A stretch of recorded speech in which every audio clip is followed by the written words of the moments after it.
Reflections from Torch Trust, focusing on Christian faith and sight loss. Hello and a warm welcome to Reflections, the show from Torch Trust that talks about faith and disability in today's world. I'm your host, Marilyn Baker, and I'm very much looking forward to being with you for the next 30 minutes. Today we're going to hear from Phil Bryson about what it's like to study for ordination when you're partially sighted. He'll be sharing some of the joys and challenges of his training and his ministry journey so far. Now is the time of year where many ministers graduate and begin their next chapter. This is something happening across denominations, and of course here on Reflections we've had the privilege of speaking to several blind and partially sighted ministers over the years. But today we're diving a little deeper into what it's actually like to go through the studying process, the journey of becoming a minister. Phil Bryson is a vicar in Market Harborough, and he's partially sighted. Here's the first part of his conversation with producer Lynn Davies. I'm Phil. I am currently a vicar, currently at St Dionysius Church in Market Harborough, which is part of the Church of England. I'm married to Vicky, who works for Torch, as it happens, and we have two lovely daughters. I am also somebody who's partially sighted, and I have been since the age of 11. I got Stargardt's. What that means is that I have just 10% of my central vision. So the central vision, which is operated by the cones, a particular part of the eye, I've just got 10% of those. So with Stargardt's, what happens is that the rest of the cells degenerate, and so just left with the remaining 10%. So that happened in a short period of time, over a few months, when I was 11 years old in my final term of primary school. When I first became partially sighted, just on the cusp of then starting secondary school, it did really knock my confidence, and I didn't really think I had any particular call for anything. It then occurred that I received a prophetic word from someone that God had great plans for me, which I really, really rejected. So I was about 13 at this point, and I really rejected that, and thought God had really made a big mistake on this.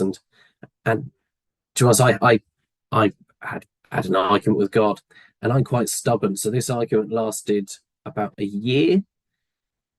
And I pointed out sort of other kids who I thought that if God had plans for somebody in the youth group, then there would be somebody else maybe that God could think of instead of me. But through a series of God speaking through others as well as directly to me, somebody had shared that they thought the story of Gideon was appropriate to me, and I read this story through, and there's Gideon rejecting the call and not believing that God could call him, and rejects this term which is used for him of mighty warrior.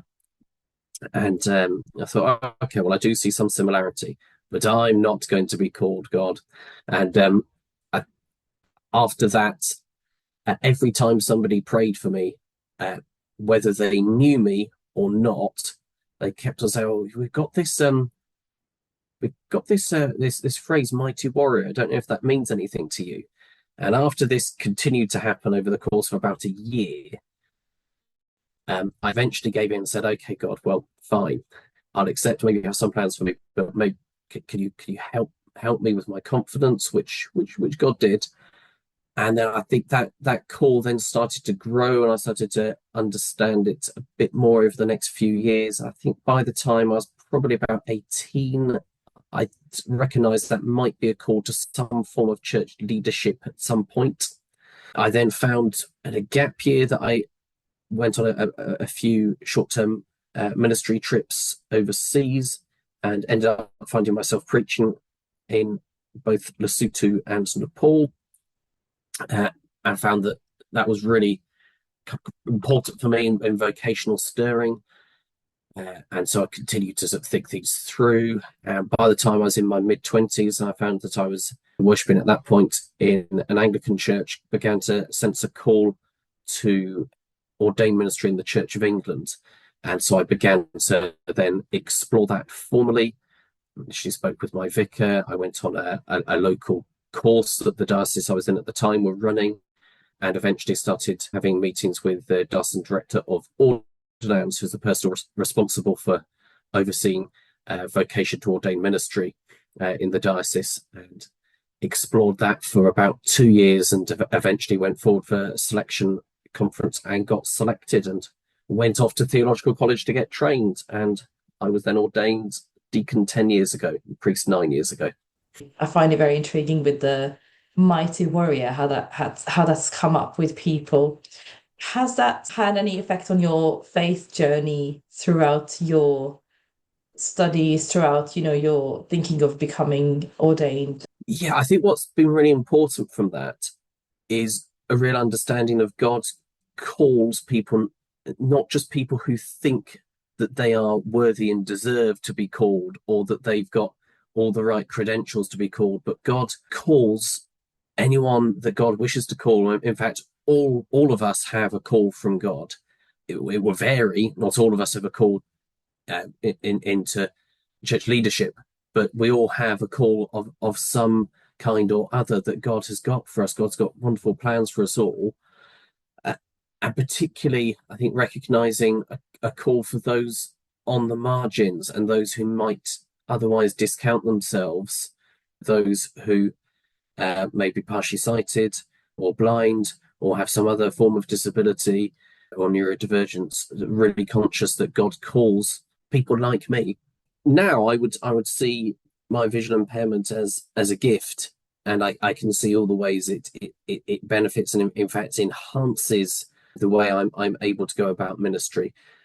But when I first became partially sighted, that was tough, because it was a whole adjustment. I, prior to that, wasn't partially sighted. Within the course of a few months, I found that I was partially sighted, and then I was starting secondary school. And for the first time in my life, I had to have one-to-one assistance in lessons. I had to have additional equipment to help me. I was in a mainstream secondary school, and it meant that I stood out. And whilst now I'm really happy to stand out, when you're just starting secondary school, but for most people, and myself included, I really, really didn't want to stand out, but I didn't really have an option in standing out. I did stand out, which I found really, really quite tough. And I think that's partly why my confidence had got knocked so much.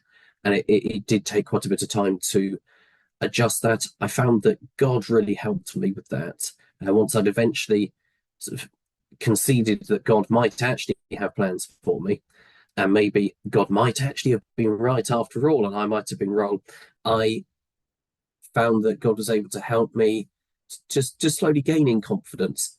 We'll be returning to Lynn and Phil shortly. But first, it's time for Thought for the Week, where James Brookman is pondering on a math puzzle. It's read for us by James himself. I quite enjoy trying to solve those puzzles in books you get given at Christmas. Puzzles which seem impossible, but actually have a simple solution.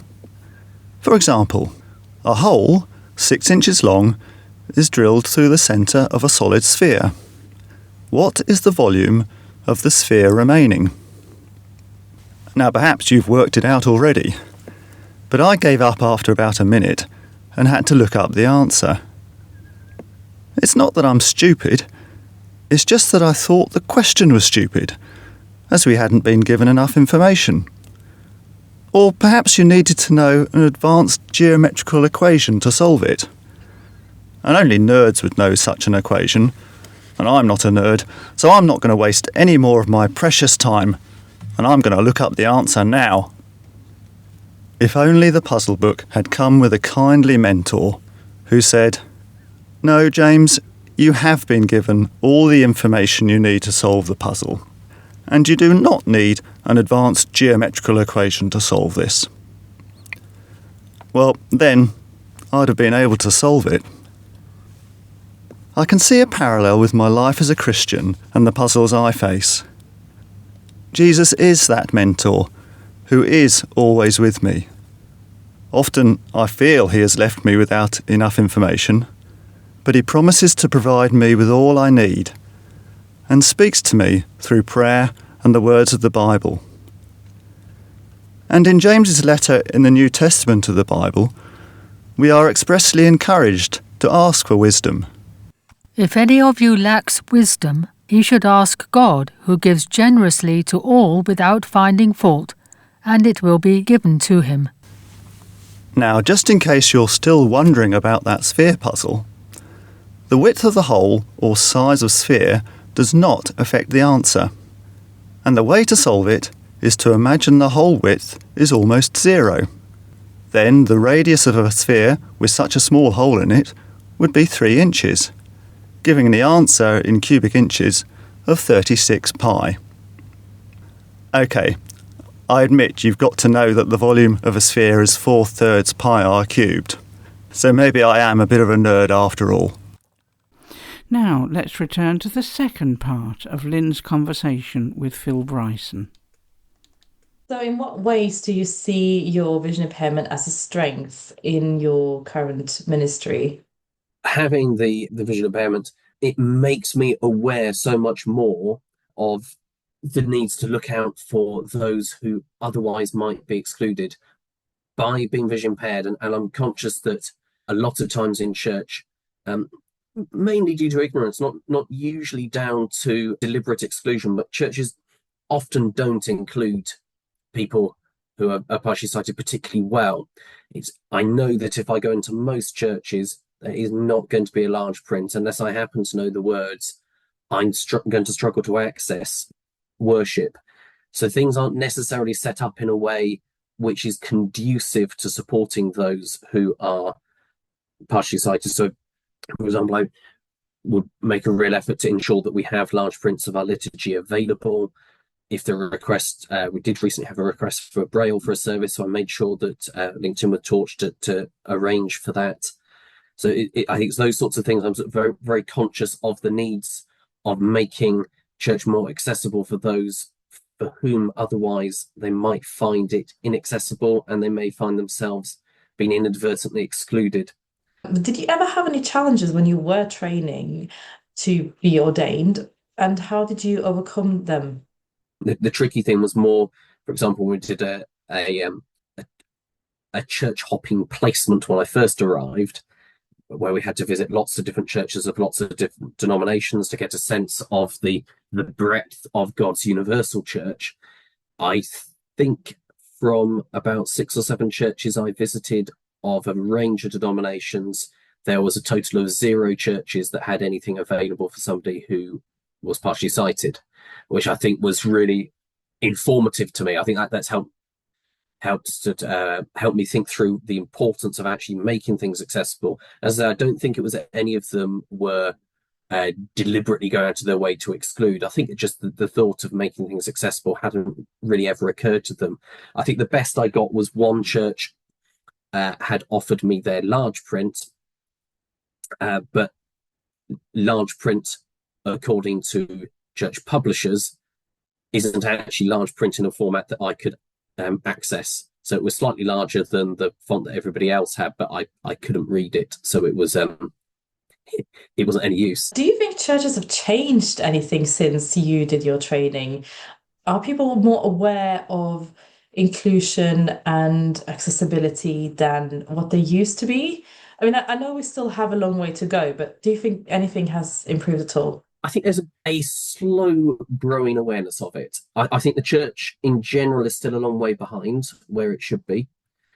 I think more churches are becoming aware that they need to be more accessible. And I think there probably is a growing awareness that disability accessibility isn't just about putting in a hearing loop for those who've got a hearing aid and making sure there's step-free access for those who need it for mobility reasons. I think there's a growing awareness that disability is broader. It does include visual disabilities as well.